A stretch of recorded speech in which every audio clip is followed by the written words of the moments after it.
What's up, guys? How's it going? Since it is Tuesday, Tucker is taking over. Just kidding. Tucker, come here. Over. Stop showing everybody your butt. Thank you. Oh, the joys of being live. So, it's Tuesday, so I'm doing my usual trainer tip of the week. This week is the second part to my Must Have Monday live video that I did yesterday. So yesterday for Must Have Monday, I told you that you should totally invest in a foam roller. And I took a whole 7 minutes to tell you a little bit about the technique of foam rolling and why it's beneficial for your body. Tucker, over here, please. Come on. So today, I'm going to show you how to use it. So if you're like, Cassie, why should I use this? Why should I do what you're doing in your video today? Tucker, out of the video. Stop. If you're like, why should I be doing this? Go back and watch my Must Have Monday video from yesterday. So this is the foam roller that I was showing you yesterday. Like I mentioned, this is a shorter one. There are a variety of lengths and colors and all kinds of stuff out there. When you're looking for one to use, you want it to be pretty firm. You don't want it to have a whole lot of give to it. If it has too much give, it's actually not going to be very effective at what I talked about yesterday in helping to smooth out fascia and break down excess buildup of it. So make sure it's pretty firm. Like if you feel like if you were going to whack somebody on the head with this, it would leave a mark, then it's probably hard enough. If you feel like it wouldn't really do anything, then chances are you need something a little firmer, okay? So, how to use the foam roller. I'm going to start with my favorite area to foam roll, which is the rear end. So, always to start with, I always try to do both sides at the same time. So that's to start out with, and the reason being because I want to get blood flow. So at first I want to get the muscle nice and warm. That way the pressure is not a harmful pressure. So my way of getting everything warmed up is to just kind of roll back and forth on both butt cheeks at the same time. So after I've done this for like 30 seconds to a minute, then I'm going to lean over onto one side and I'm going to roll back and forth on this one side. Now, rolling this area here, this side of your body, you want to make sure that you're sticking to the muscle area. So as I talked about yesterday, foam rolling is a technique for myofascial release, and myo means muscle. So what you don't want to be rolling on is bone or any sort of tendons or ligaments, okay? Those are made out of fascia, but that's not myofascia. That's not fascia surrounding muscle tissue, so you don't want to be rolling on it, okay? And then I'm going to go to the other side, do the same thing on the other side. I'm kind of rolling between my butt bone and my hip bone.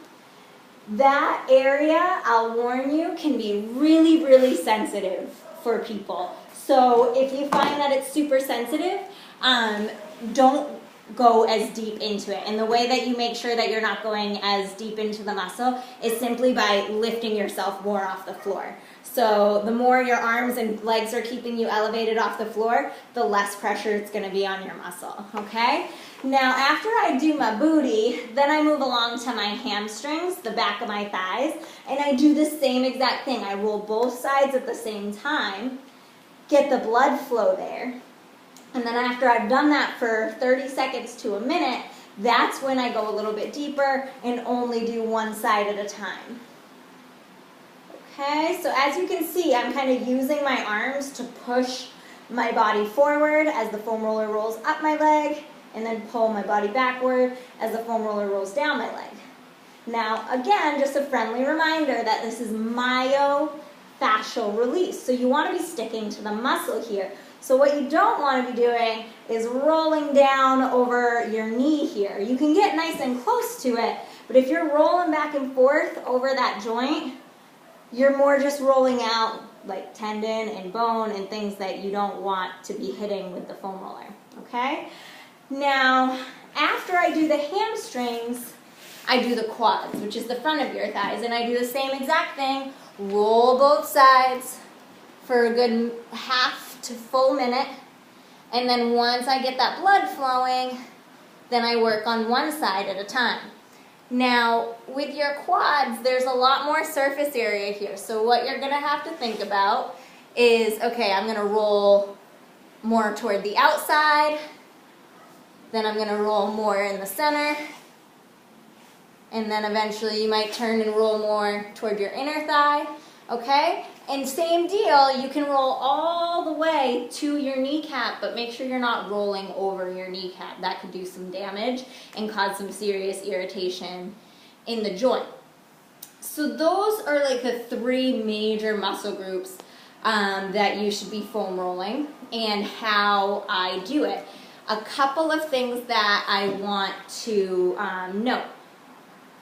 I already kind of touched on this. It's myofascial release, muscle, so fascia that's within the muscle tissue. And there's a lot of foam rolling tutorials out there that tell you to roll your IT band, and that is a huge no-no, okay? Tendons, like your IT band, are pure fascia, and they don't have the give to them that fascia surrounding muscle tissue does. You could actually do some serious damage to the IT band or to your knee joint or your hip joint. So always stick to muscle, and if it feels like pain, not just like painful pressure as in deep tissue massage, because that's what this feels like. If this feels like actual pain, chances are you are irritating a tendon or a joint or a bone of some sort. So always stick to the muscles. Now, can you foam roll more than just your butt, your quads, and your hamstrings? Absolutely. Everything that I just showed you is applicable to your back. It's applicable to your calves. You can even roll out like your triceps, okay? You can do this on a lot of stuff, and there's more tools than just the foam roller to practice myofascial release on other parts of your body, like a lacrosse ball. So to do my chest, I use a lacrosse ball either against the floor or against the wall or something. But that is the basics of how to foam roll.